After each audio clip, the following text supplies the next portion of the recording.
On today's show, the Atlanta Hawks had a shot in the air in the final seconds in Utah, but unfortunately it did not go in, and the Hawks suffered their third straight loss. We'll get into all of what transpired between the Hawks and the Jazz, and we'll get into all of that right now. You are Locked On Hawks, your daily Atlanta Hawks podcast. Part of the Locked On Podcast Network. Your team every day.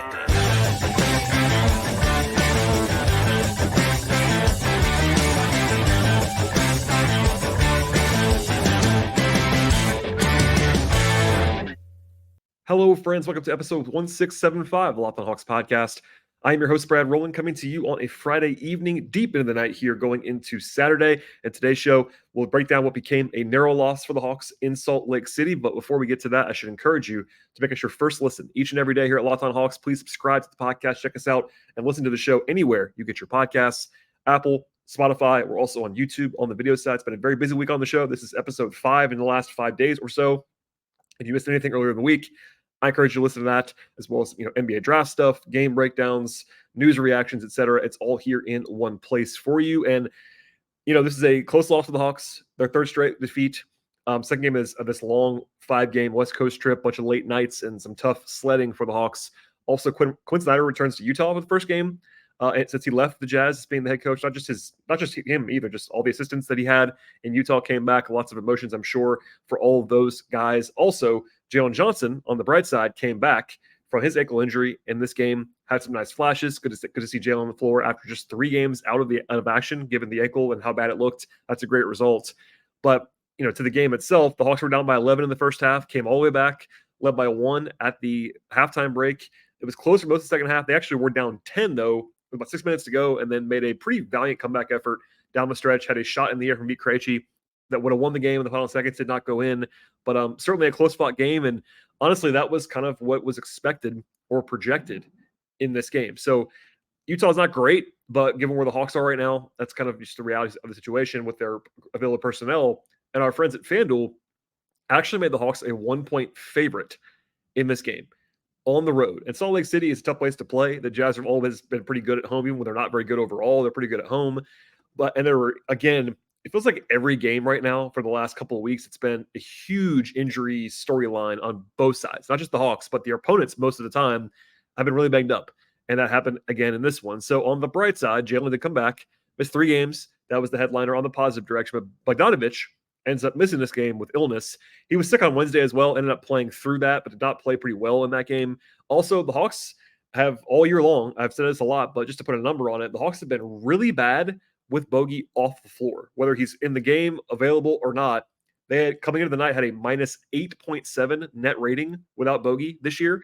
That's really bad, and he has the biggest plus-minus sort of swing in his direction on the roster. But fortunately, I would say, he's only missed 3 games this year, including tonight. So that's a positive, but he was not available in this game. By the way, a non-this game-focused update.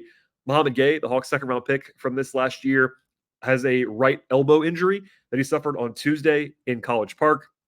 Had an MRI, and that revealed a UCL sprain in that elbow. That's a shooting arm, so that's a little bit more concerning. He's actually already back in Atlanta to begin rehab, and he'll be reevaluated, not returned, reevaluated in 7 to 10 days. Unfortunate, as Gay has just come back from the back issue that cost him several months. So if you're wondering if Mo Gay was going to come back to the big league club anytime soon, he'll be out for a little while longer with a new injury unrelated to his back.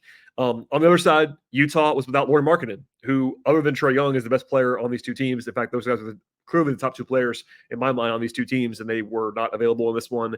Also, no Jordan Clarkson, no Chris Dunn, 2 rotation guys for Utah. So they were down to some pretty off-the-radar names off their bench in this game. So, again, the Hawks were basically, I'll say it was this. It was a coin flip game coming in. And honestly, with the way it played out, that was kind of what had happened. Like, if the Hawks had won this game close, it would have felt pretty okay. If the Jazz won this game close, it would have felt pretty indicative of what transpired. So I kind of get it. It was a close game. It was not always well played, but it was also interesting. It was competitive. And we'll get into kind of my takeaways now. And it ended up with a pretty good offensive output for the Hawks in this game, but almost entirely because they shot the heck out of the ball from 3 in this one. They had about a 120 offensive rating, which is actually their second best mark in like the last 3 or 4 weeks. So that's a very good output. And if you just stop there and say, did the Hawks score enough to win this game? The answer is a resounding yes. They did more than, on a per possession basis, just simply putting the ball in the basket, they did more than I would have expected in this game.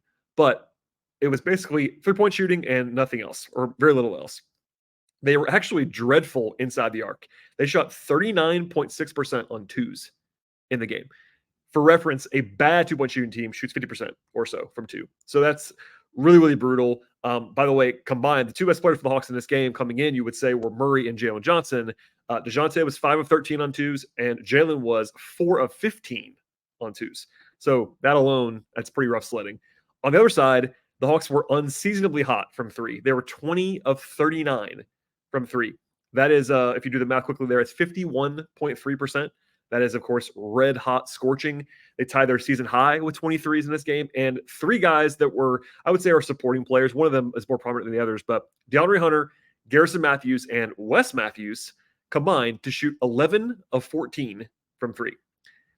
Obviously, you can't bank on that happening, but it's nice when it happens. Unfortunately, though, it was the reason why they were able to stay in the game rather than the reason they were able to kind of pull away in this game, because they were so bad inside the arc. They also missed 7 free throws in this one, although they were better in the second half. They did have one good thing other than 3-point shooting was good ball security. Only 9 turnovers in this game, but they did lead directly to 18 points. So essentially, they were damaging turnovers when they actually happened. They had 32 assists. I think that's actually really good.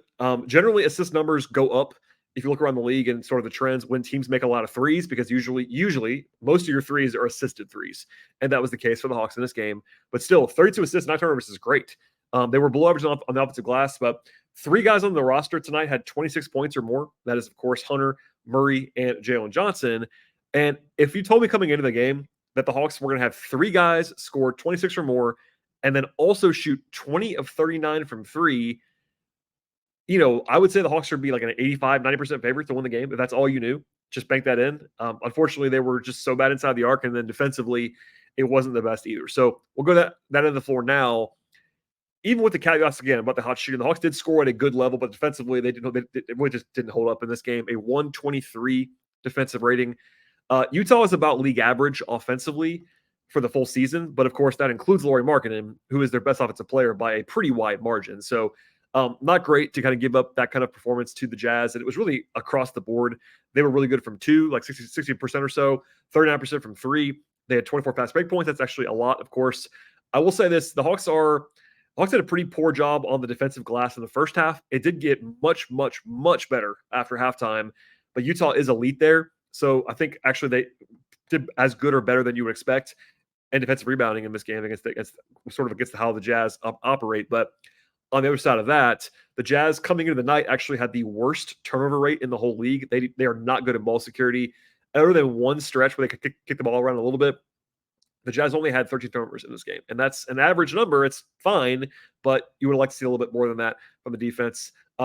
They did have sort of a random supporting player on fire game from Johnny Juzang, former UCLA standout. Off the bench, that definitely hurt the Hawks, but also Colin Sexton, Keontae George got to their spots most of the night. John Collins had 18 points on 10 shots. So it wasn't like they, nobody bludgeoned them individually necessarily, other than a couple big shots down the stretch, but the Hawks just couldn't quite get enough stops along the way. So look, big picture, I've been saying this a lot, and it's not meant to dismiss anything, but the personnel challenges are real for the Hawks right now. It's not an excuse, it's just the reality. Even today, you get Jalen Johnson back, that's huge, but then you don't have Bogey. And, Jalen is better than Bogey, but Bogey is very valuable to this team. So I'm looking forward to hopefully analyzing a game on Sunday that actually has Bogey and Jalen and looks a little bit more like normal for the Hawks. Still not going to be anything close to normal without Trey and Onyeka and Sadiq for the rest of the season, all that stuff.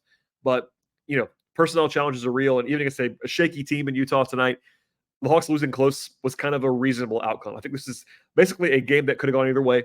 And unfortunately, there was one shot in the air, and it's never about one shot, as we'll get into a little bit later, but it didn't go in, and the Hawks lose as a result. So with this loss, the Hawks now fall to 29-37 on the season. No one wanted to be there, of course, coming in, but they also have only a 3-game lead over the Nets at this very moment, and the Nets have a tiebreaker. So it's really only a 2-game lead. We'll get into that more later on, but before we get to all of that stuff and big picture and small picture, my observations at the end of the podcast, my player notes on all the guys who took the floor in this game. We'll get to our sponsors now on the podcast. Today's show is sponsored by eBay Motors and our partners over there. eBay Motors have teamed up with Locked On Fantasy Basketball host Josh Lloyd to bring you some of the best fantasy basketball picks each week, all season long. Whether you're preparing for a daily draft or scouting the waiver wire in your fantasy league, every single week we'll have some picks from Josh that are guaranteed to fit on your roster. So let's see who he has now picked up for us in this week's edition of eBay's Guaranteed Fit Fantasy Picks of the Week. And there's always a full list with Josh to highlight, but we'll focus on Rockets big man Jock Landale. For a Hawks connection, Jock once played for the Hawks in Summer League, so there's something on that.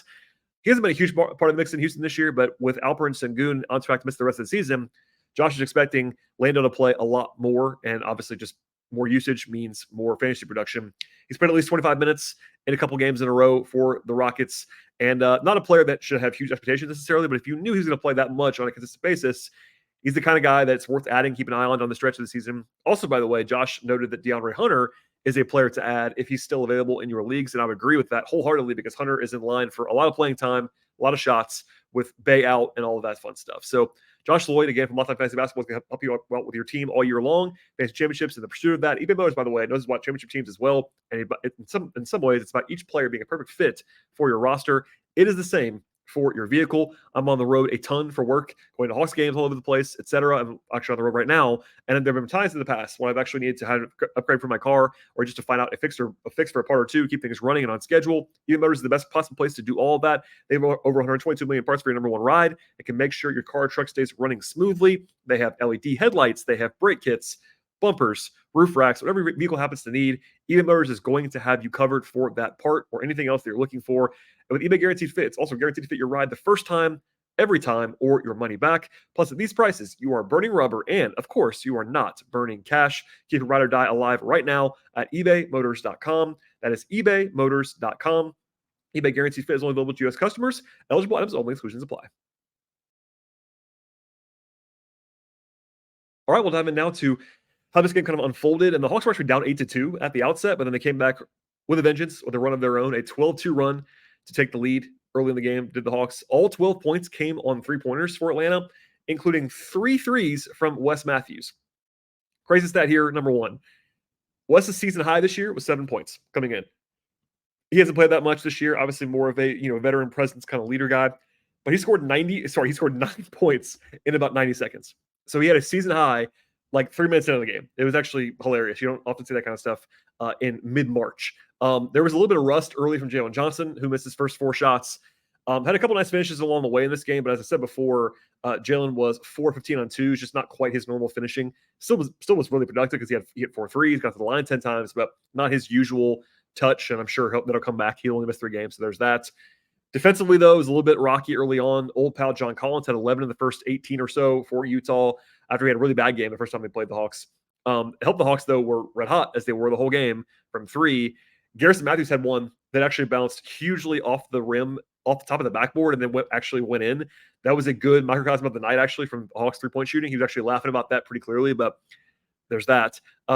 Utah's bench was really, I mentioned before quickly, but guys that you would not expect to be prominent NBA contributors, Johnny Juzang, Micah Potter, Jason Preston, were involved in this one for Utah, they're super banged up, of course, at this point in time.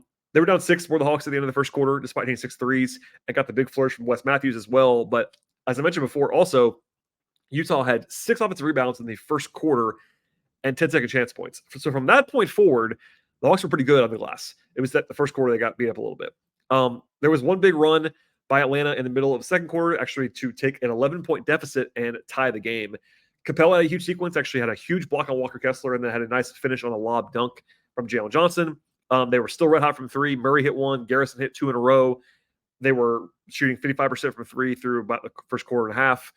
Hunter got rocked on a drive, actually, that he made a 3-point play on, he actually stayed down a little bit. I'm not sure if he got the win. I don't remember what happened there, but he was able to stay in and looked to be fine. He had a good game in this one all the way around. The Hawks actually were up by 5. So they were actually down 11 and up by 5 in the same quarter, and then only up by 1 at halftime, although Jalen Johnson made back-to-back threes that were much needed late in the quarter. 5 guys with 8 points or more in the first half. They were really, really good from 3. 3 turnovers in the whole half. That was obviously pretty big. And then defensively, it wasn't great, but Utah's 3-point shooting did lag behind the Hawks as it did the whole game. After halftime, Jalen was having some trouble at the free throw line as well. He did have the first 7 points of the half for the Hawks in the second half. And this is a weird one. He played 20 minutes in the first half. And that honestly shocked me. It's an ankle injury. He only missed 3 games. I wasn't expecting him to have a huge restriction, but normally the Hawks like to have guys be a little bit restricted with their minutes the first game after missing multiple games, especially with a lower body injury where you can't really run. And then Jalen played 20 minutes in the first half, which was like weirdly high. And then in the third quarter, he played 4 minutes. So I was joking or not joking. I'm not sure. I'm not reporting this, but it felt like almost like someone on the training staff was like, "Hey Quinn, maybe don't play him 20 minutes in the second half." He ended up playing 34, so it wasn't like they held him out a ton, but it was interesting the way that kind of broke down. The Hawks though missed 7 of their first 18 free throw attempts. They actually made their last 9 in a row, which made their numbers look better, but they were really struggling at the line for a large portion of this game. It was really close in the third quarter. It was pretty choppy. Both teams led by 3 points or less the entire first 7 minutes of the quarter. The Hawks were actually down 8 though by the end of the quarter at one point. Hunter was red hot though. He had a couple of jump shots that were crazy difficult, a couple more threes as well. He had 25 points in the first 3 quarters. Monster stuff there from DeAndre. And the Hawks were down by 2. The numbers actually got a little bit better from there, but they were at one point 16 of 30 on threes and 16 of 40 on twos. They had some moments in the fourth quarter where it was pretty uneven. So lots of runs. They allowed a 4-point play early in the fourth quarter after a touch foul. It was a bad foul by Wes Matthews. With the Hawks down by 9 early in the fourth. And then they ran off a 7-0 run that ended with the Hawks having a 3 from Jalen off a steal by DeJounte. They actually tied Jalen's career high with 4 threes. But then after that, it was an 8-0 run by the Jazz, including three buckets in a row. Jalen missed a couple shots, and DeJounte had a bad turnover. And in an instant, the Hawks were down by 10 points with about 6.5 minutes to go. And I even wrote in my notes at that moment, the Hawks basically had to be great from this point forward to win this game. And they were good from that point forward. They made the requisite plays to get back into the game. So down 10, they got 4 straight defensive stops, which was huge. Now, they couldn't quite take advantage of it because they only scored twice on those 4 times. So they did a good job on offense, but not a great job. And they were down by 6 or so with 2.5 minutes to go. And then they allowed a bucket at the rim to go down by 8. But then at that point forward, Murray got hot. So DeJounte hit back-to-back threes to go from down 8 to down 2 in 40 seconds. It was very fast. And then they got a stop from Sexton. Murray then had 2 shots on the same possession in between offensive rebound for the lead both times. 2 threes. He missed them both that time. So he's 2-4 overall in that stretch. Still obviously really good. But there was a deflection out of bounds with 16 seconds to go on the next possession. And the Jazz called timeout up by 2.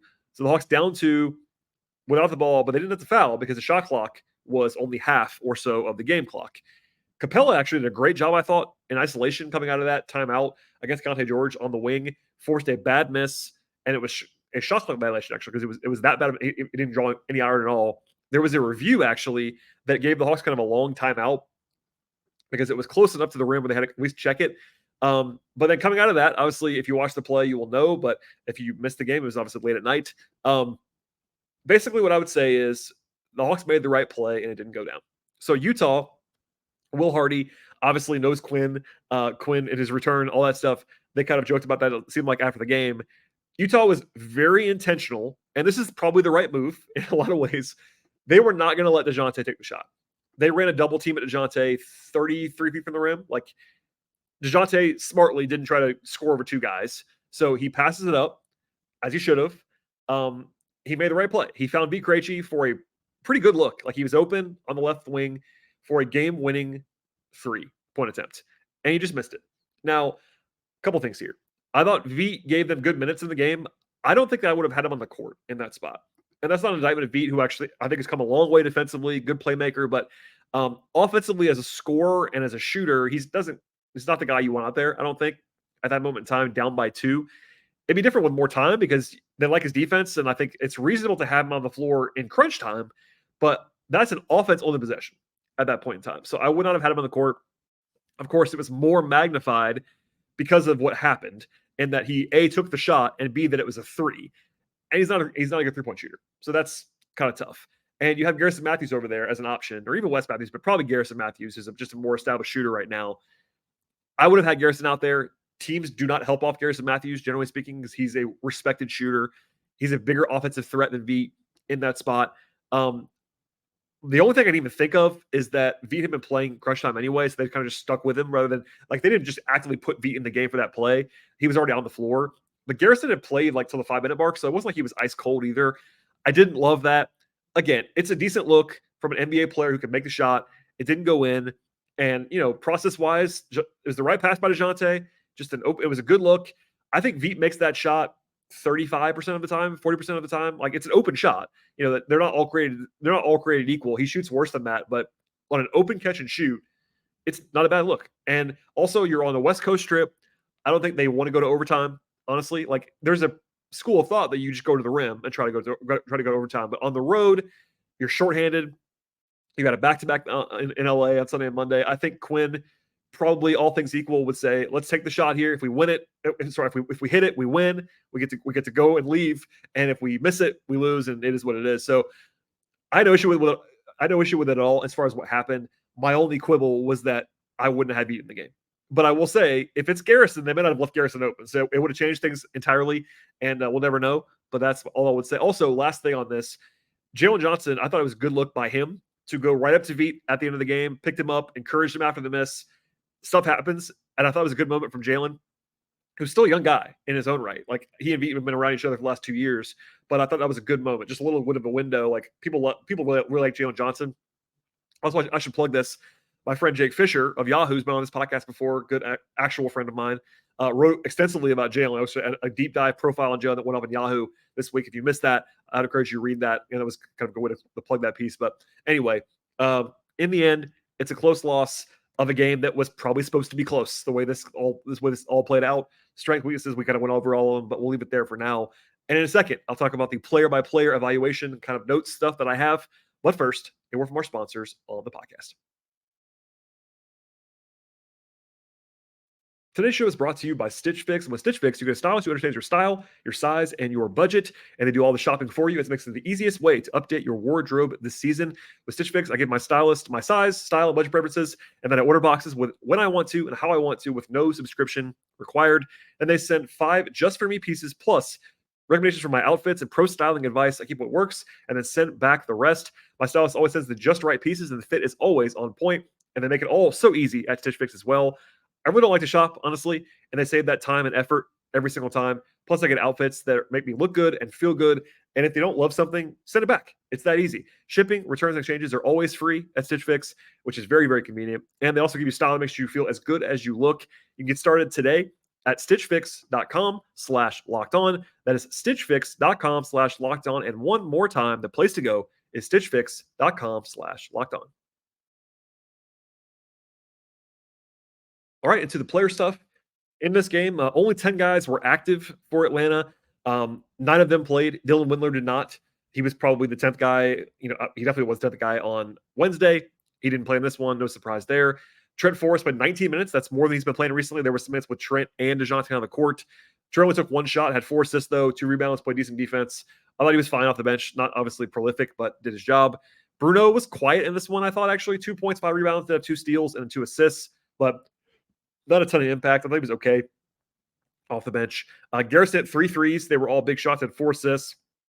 A little bit shaky defensively. A couple bad fouls, I thought, by Garrison in this game, but generally did his job. He was minus 11, though. That was a game worst for the Hawks, and I'm not sure that was like totally earned, but he didn't play that well. But he did shoot well, which is helpful. DeAndre Hunter, man, he's been good.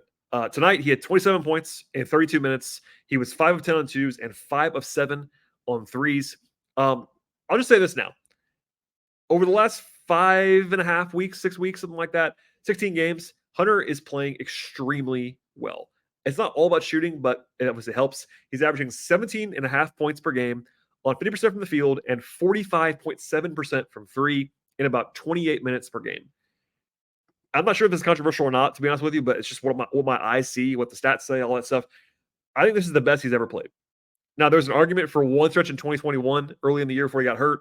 I get all that. That'd be the other option. But I think Hunter is playing the best basketball of his career right now. And obviously, he's not going to shoot 46% from 3 long term, but he's just playing really well. So, want to shout him out. He was really good in this game. A little bit less in the fourth quarter, but he was really productive and honestly the most impactful bench guy and was +4 in the game. So, off the bench. To the starters, Wes Matthews. crazy start to the game. He had 9 points in a short period of time, ended up with 13. The last time that Wes Matthews scored more than 11 points in a game was December 22nd of 2021. So almost 2.5 years ago. That's a crazy long time. So season high, 2-year high for Wes Matthews. He was fine. It wasn't like he did a ton after that, but throw that in there to the stuff that was unexpected. Him going 3 for 3 from 3 in this game, a nice little boost. And he started this game alongside Veet on the wings. Speaking of Veet Krejci, obviously the missed shot at the end. 2 points, 2 assists. 0 for 3 from 3, 1 of 2 on twos, 2 assists, 1 steal, 4 fouls. Was +5 in the game. I thought he played good defense. Actually, something that Kevin Chouinard shouted out, that like his progression defensively, the work in College Park got a lot of attention, I think deserved, about Kobe Buffkin. Veet is a success story on defense in particular from College Park. Now, offensively, still flawed guy, doesn't shoot the ball that well, but a good passer, good ball handler. And if he can defend, he's an NBA player. And I think he's defending right now. So that's a good sign for the future, but he was fine. Obviously, it's not a great spot to have to start Veet Krejci and Wes Matthews on the wings. That's goes without saying, I think, but that's where they are. Jalen Johnson obviously came back in this game. That was the most important thing. He was not good from 2, 4-15 from 2, but did have 4 of 8 from 3 to tie a career high. 5 assists, 5 rebounds, did have 3 turnovers. That was totally fine, 26 points. He looked fine to me, a little bit rusty early on, but certainly it's huge to have him back. He checks so many boxes. I think he unlocks the team on offense and defense, especially right now without Trey. Defensively, he's the one guy on the team that's like his blend of rebounding and length. That's obviously very helpful, and just burst in general. On offense, he's another guy that can actually get all the way to the rim. Right now, the Hawks haven't really had that guy. DeJounte does a decent job sometimes with that, but Jalen gets all the way there with physicality and just unlocks a lot of stuff. So hopefully they'll have Bogey back and they'll look more like their old self on Sunday. To Capella, I thought he was pretty good in this game. 10 points, 15 rebounds to lead the entire. In fact, Clint was comfortably the best rebounder of the game. 4 assists, 2 blocks, a couple of big ones. 10 points, like, look good to me. A couple of typical Capella mishaps around the rim, but I thought he played well. Rebounding wise, defensively, block shots. Yeah, look good. And then DeJounte, kind of a slow start as a scorer in this game, but picked it up late. 33 points, 9 assists, 7 rebounds. Not super efficient in this one. It was 5 of 13 on twos, 5 of 14 on threes, but they get to the line 9 times, which is very, very helpful. And I'm still a fan of DeJounte taking more threes than he has. 43 1 attempts is really good. Now, he didn't shoot great, but he shot totally fine. 36% from 3 on huge volume. So that really helps your efficiency. You can afford to miss more shots if you take more threes. That's just the reality of it. So I thought he played under control offensively a lot of the way. And then when they needed him to in the fourth quarter, they ramped it up. That's probably a good model in general for right now without Trey. It's just like, take it easy, distribute a little bit. And then when they need him to score, he went out and scored. He hit those 2 big threes late that kind of got the Hawks really back into the game. So 39 minutes. He's playing a lot of minutes right now. I think that all parties involved should probably tone it down a little bit with his minutes right now. It's just too many, but not because he's not worth it, but because just durability wise, it's like really hard to play 40 minutes a night for a long stretch of time. But I thought he's obviously been carrying a very large workload right now with Trey out. And that's the reality. It's just kind of what you have to do, but it's worth noting nonetheless. That's all I have on this game. From here, the Hawks travel on Saturday, and then they play a back-to-back in LA. So on Sunday, they play the Clippers. Tough game there. And then they play the Lakers on Monday. Both of those are obviously difficult in terms of matchups compared to the Blazers and the Jazz. We don't know what the Clippers are going to be like health-wise, but right now on paper, I think Russ is out. But they're much healthier and much better than Portland and Utah.